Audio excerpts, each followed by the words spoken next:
Support for this podcast and the following message come from Whole Foods Market, where this week and every week they're having sales. So keep an eye out for the yellow signs, where you'll find the highest quality food at great prices. Visit WholeFoodsMarket.com to see this week's specials. Hey, before we get to this week's show, we want to tell you to try out the NPR One app for your phone. This week, Guy Raz's exclusive interview with TED curator Chris Anderson, where they discuss the TED phenomenon and the secrets to giving a great TED Talk. Find their conversation by searching TED Radio on the NPR One app, where you can also find stories from your local station and more great podcasts. NPR One is in your app store now. I think we're still stuck in a loop. We are taking the week off of making a new show this week, but we have here in Chicago, we've been watching the Chicago Cubs play baseball better than they usually do. So it seemed like a good opportunity to replay for you an episode where we visited Wrigley Field and went inside the Cubs scoreboard. You'll know we're there when we start speaking in hushed tones. Hushed baseball-like tones, sort of like this.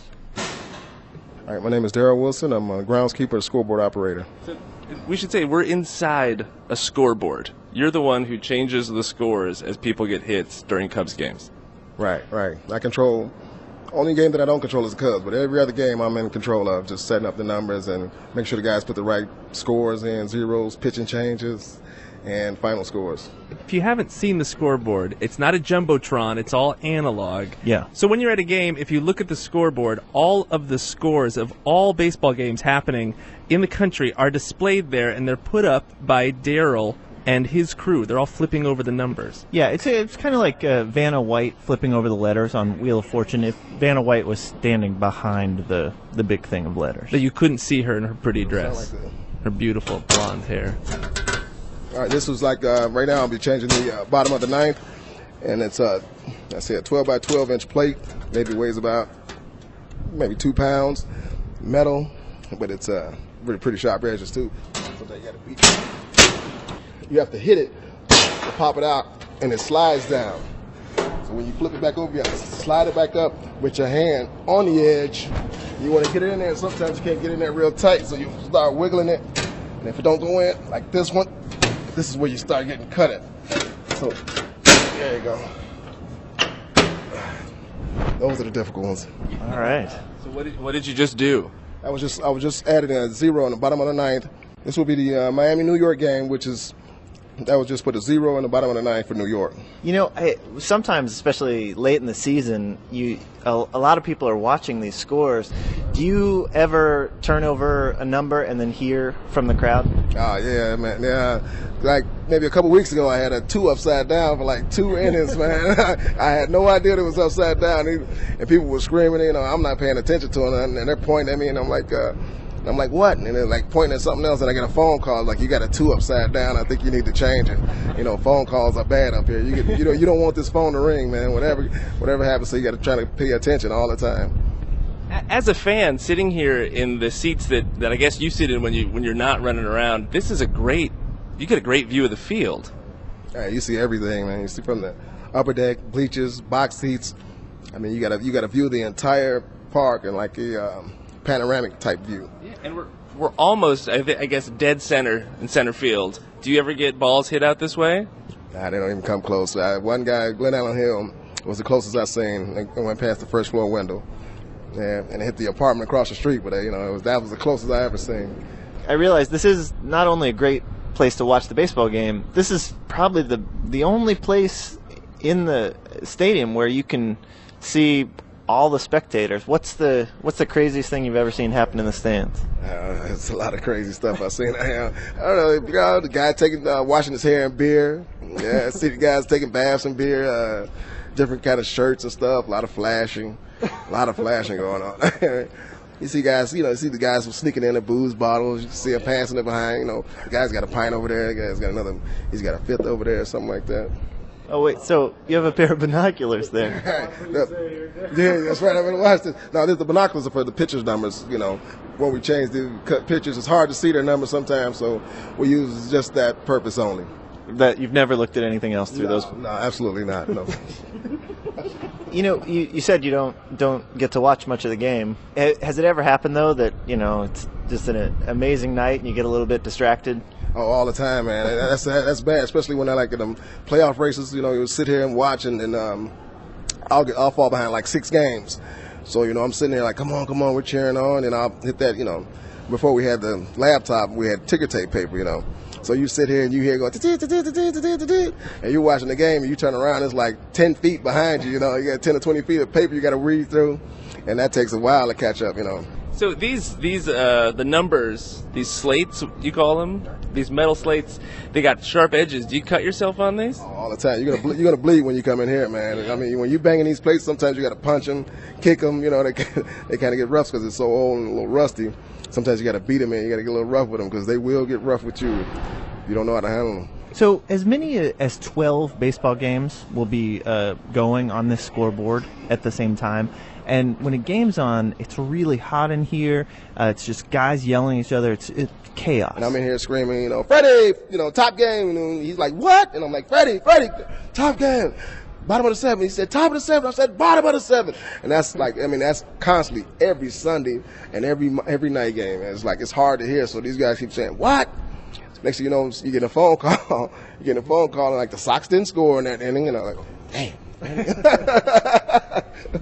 These bleacher fans can be pretty, it can be pretty brutal on us. And if you make a mistake, they'll be, especially during the Cubs game, they're definitely on it all the time. So when you hear from them, when you hear people screaming, what kind of things are they saying at you? I don't think I should say that.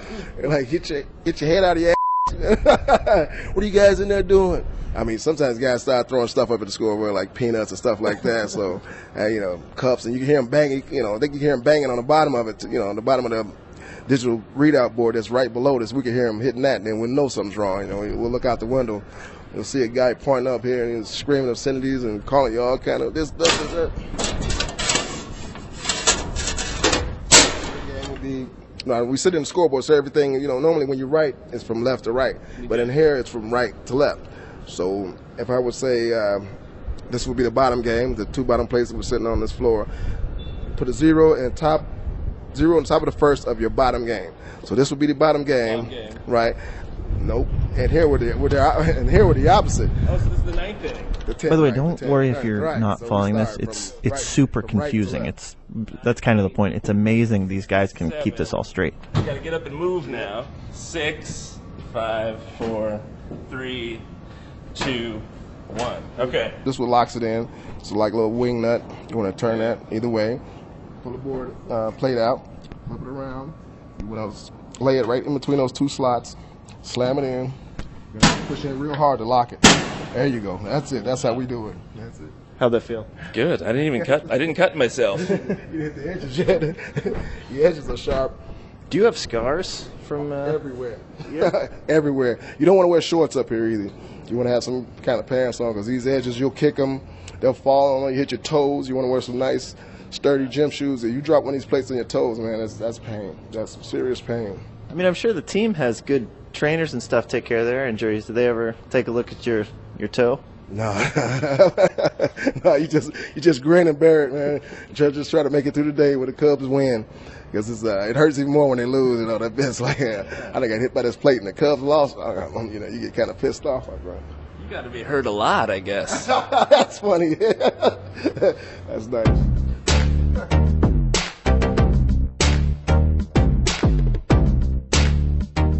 Support for this show comes from Stamps.com. With Stamps.com, you can avoid trips to the post office, buy and print official U.S. postage for any letter or package right from your computer. 600,000 small businesses already use Stamps.com, and right now you can use the promo code EVERYTHING for a special offer. A 4-week trial plus a digital scale and free postage. Go to Stamps.com, click on the microphone, and type in everything. Support also comes from Lagunitas Brewing Company.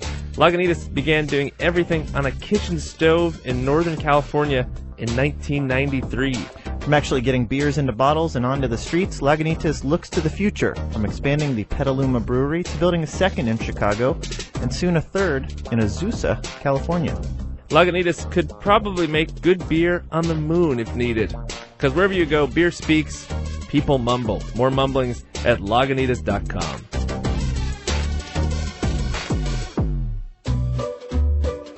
Hey, we're gonna replay another thing for you that might be useful if you are traveling this summer. Especially if you're taking a flight on Southwest. Now, Southwest and some other airlines now use this boarding system where you get a number, and that is where you get on where you can line up and choose your seat.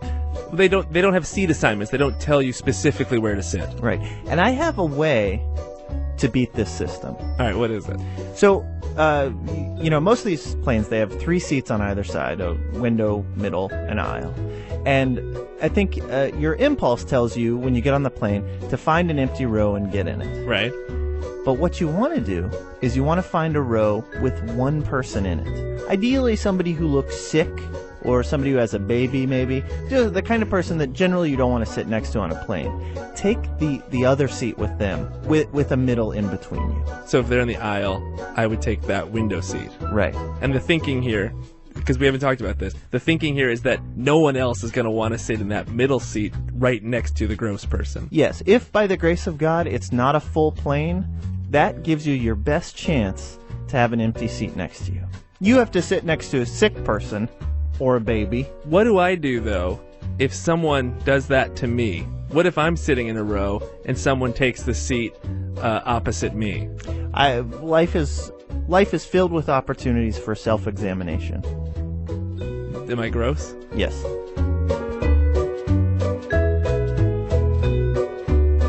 We heard from Joe. Joe says he listens to How to Do Everything while scanning legal documents.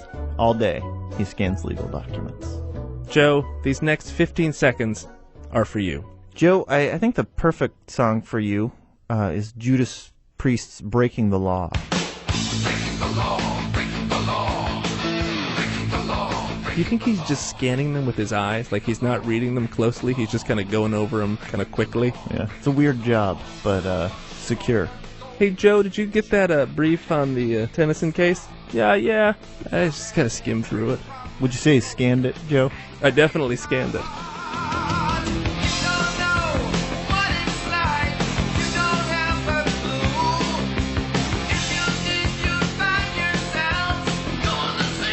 Well, that does it for this week's show. What'd you learn, Ian? I learned that at a baseball game, someone is watching over everything you do. Nowhere is private. You mean like the scoreboard guys? Yeah, but, it's nice knowing that someone up there is watching over us. Like a guardian Daryl. Maybe he governs our actions. Maybe he just observes. But I think we should pay tribute to Daryl above. I think it would be great if Daryl kept score for all the things I did right during a baseball game. Like if I went and got beer for everybody and I successfully made it back to my seat without spilling like 3 beers. Yeah, it'd be nice to see that up there. Or if someone said something and I was like real quick with a funny comeback. Well, I guess he didn't make it to second base. Yeah, 1 up there on the scoreboard. Yeah. For quips. How to Do Everything is produced by Nadia Wilson with technical direction from Lorna White. Our intern, this is from an old show back then, our intern was Seth Kelly. Remember him? I do. Thanks, Seth. Give us your questions at howto@npr.org. You can visit our website, howtodoeverything.org. I'm Ian. And I'm Mike. Thanks. This show is now over. We're going to be done talking in a few minutes. So we suggest you listen to something else rather than be alone with your thoughts. Check out the new Code Switch podcast hosted by Gene Demby and Shireen Marisol Meraji. Code Switch is a podcast that helps us understand how race and identity crash into everything else in our lives. This week, they tackle the subject of whiteness. What does it mean? Why is it important that we figure out how to talk about it? Find Code Switch on the NPR One app and at npr.org/podcasts.